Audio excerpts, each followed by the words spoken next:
Hey guys, welcome back. Last week you guys were learning about fractions. You guys did a quick fractions review, and you also touched on equivalent fractions a little bit and putting fractions on a number line. We are going to dig a little bit deeper into that pretty soon, but just a quick recap from last week. You guys had learned about fractions, the parts of the fractions. You guys had learned that fractions have a denominator, and that's down, that's on the bottom, and the denominator tells us, well, how many equal parts. Really important that they're equal. How many equal parts there are to the whole is what the denominator tells us. Now the top number, the numerator, tells us how many parts we have to the whole. In this case, it would be 1/6. All right, so moving on, in this video, you guys are going to learn how to create sets of equivalent fractions. Now, what do I mean? Well, I'll show you. If I took a fraction, let's say like this, 1/3, and I wanted to make an equivalent fraction, there's two ways that I'm going to teach you right now that you can create sets of equivalent fractions that are super simple. The first is just simple multiplication. And what I mean by that is to create an equivalent fraction of 1/3, let's say, or any fraction, all you have to do is multiply the numerator and the denominator by the exact same number. They cannot be different. So super important that you guys remember that. That to create an equivalent fraction, all you have to do is multiply the numerator and the denominator by the same number. Let's use the number 2 here, for instance. Could I use the number 8? Of course. As long as I multiply the numerator and the denominator by the same number. So I'm going to put an equal sign here to show that we're going to create an equivalent fraction. So I'll put my fraction bar there to start. I'll start with my numerator. So my numerator in this fraction is 1. I'm going to multiply it by 2. And so 1 times 2 is, well, 2. 2. And I have to do the same thing with the denominator. So 3 times 2 is 6. There you have it, guys. 1/3 is equal to 2/6. Now, just to make this a little bit more clear for you guys, I'm going to draw it out here.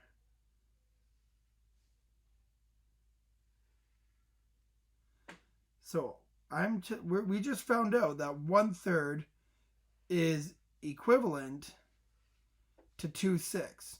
So you'll see here that I've now got another whole, and I've split that whole into 6 equal parts. 1, 2, 3, 4, 5, 6. Now, my numerator tells me that I need to fill in 2 of those parts.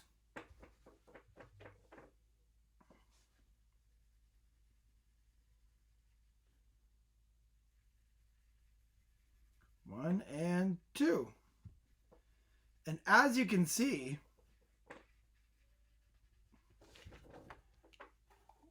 one-third on this whole looks pretty close to 1/3 on this whole. In fact, they're exactly the same. It's hard for me to do it perfect with a whiteboard and just a small little marker, but you guys get the point, right? This shows you that 1/3 and 2/6 are exactly the same. So if you're ever at a birthday party and someone says, hey, we're serving up some pizza, did you want 1/3 or 2/6 of the pizza? You can say, well, it doesn't really matter because 1/3 and 2/6 are the exact same amount. Let's do that again with another one here. This time, we'll use the fraction, I don't know, let's say, 1/2. 1/2.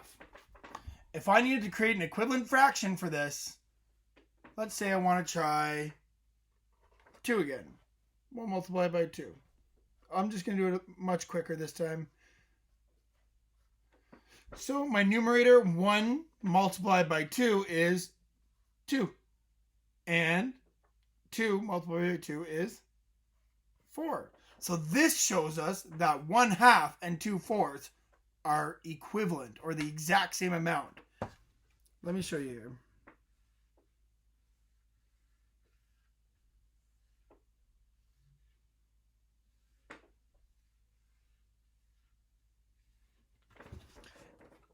Here I have a whole square that's split into 4 equal parts. And here I have another square that's split into 2 equal parts. If I color in 2/4 of this one, you can see how that would be the same amount as 1/2. But what if I wanted to create another equivalent fraction for this? Well, the exact same rule applies. Now we're working with 2/4.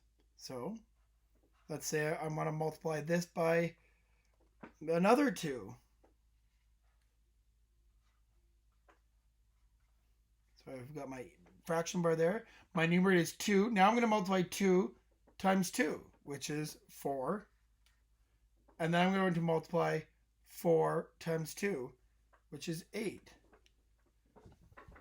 You can see here now that 1/2, 2/4, and 4/8 are all equivalent fractions.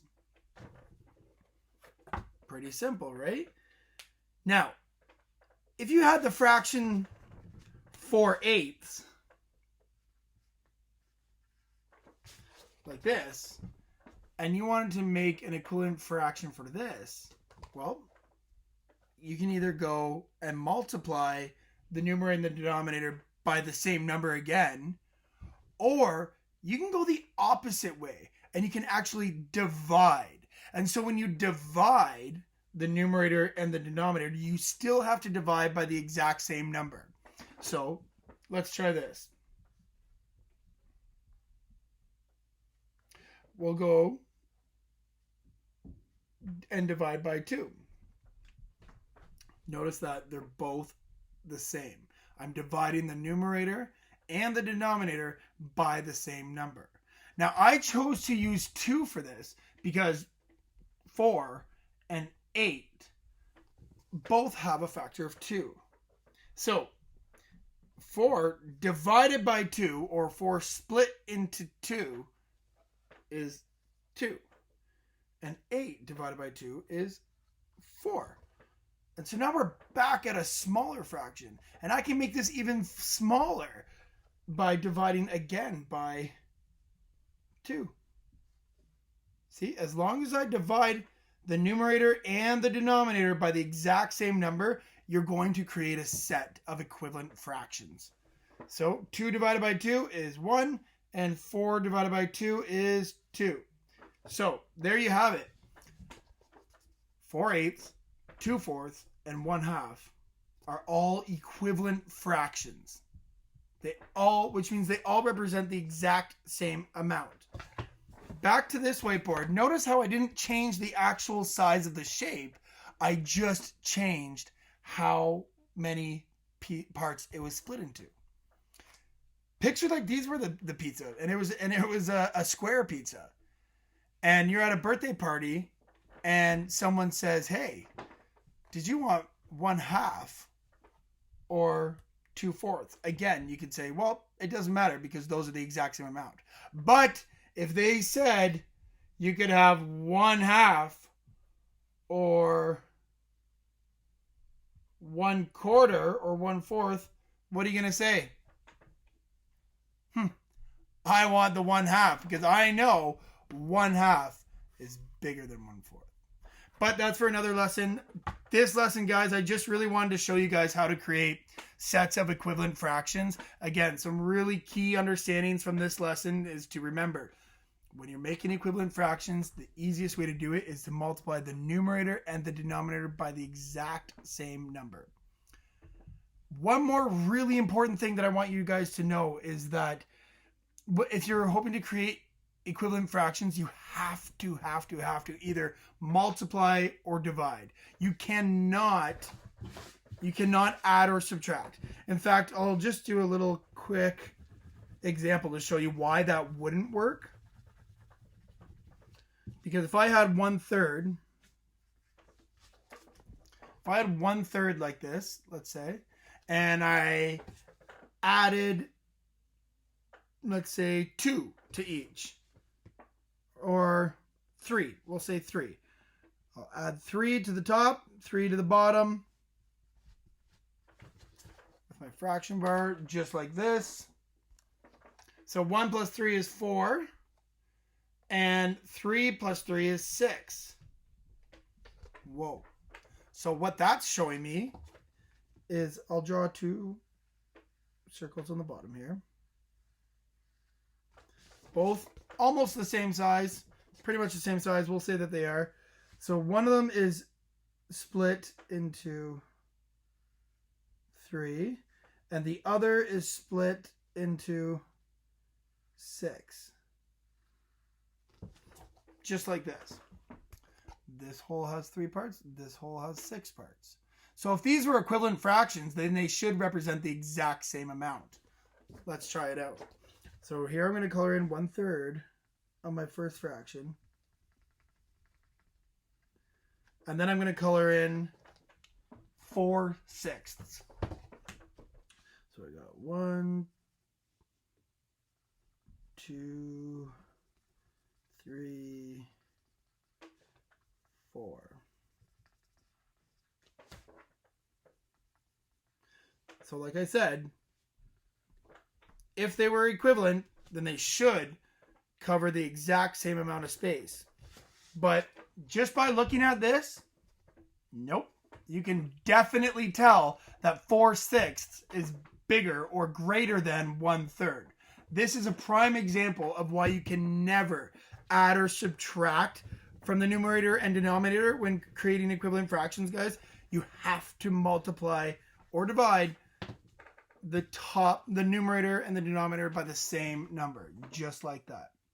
Okay, so you guys are going to get a chance to practice with that a little bit more throughout this lesson.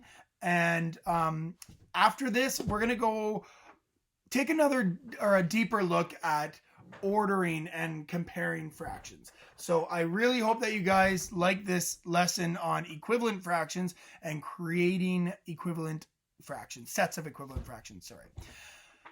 And that's all from me, guys. I hope you enjoyed that, and I look forward to seeing your work. Thanks, and keep it up.